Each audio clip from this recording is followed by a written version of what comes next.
Meanwhile, to Texas Republican Joe Barton, who's been probing what Kathleen Sebelius knew and when she knew it, long before anyone was on to how meddlesome the government might be getting in forcing this issue. Congressman, why do you fear that this private industry push is bad on the part of the secretary in charge of implementing this law? Well, you remember the George Orwell book, where Big's always watching you.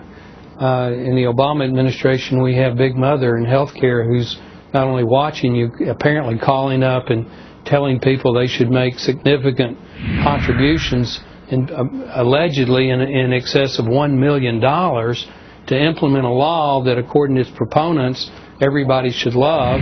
It's a law that it mandates employers have to provide health care, mandates every individual has to have health care.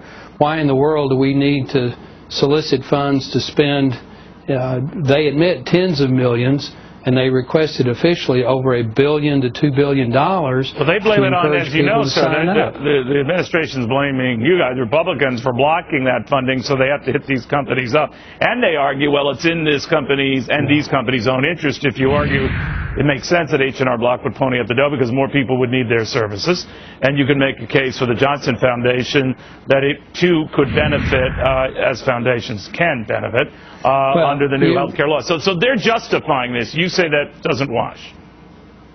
Well, I don't. And we sent a letter, myself as Chairman Emeritus, the current Chairman, Fred Upton, the subcommittee Chairman, Dr. Murphy. We sent a letter to Secretary Sebelius asking her to tell us who she had talked to, how much she had asked, has she answered? What the contents of those she did not. The deadline was yesterday.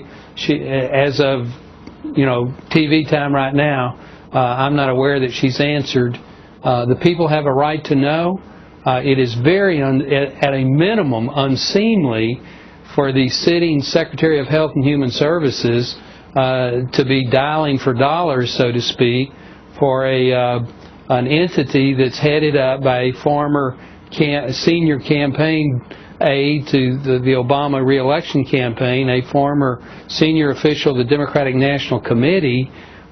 If this law is as good as its proponents claim it is, they don't need to be doing this, and it's very questionable whether what the Secretary has allegedly done is even legal. Congressman, thank you very, very much. And again, for you folks at home, just think of the implications for the companies that didn't pay up. Are they going to be penalized? Are they going to be ostracized? Are they going to be targeted? You be the judge to the guy who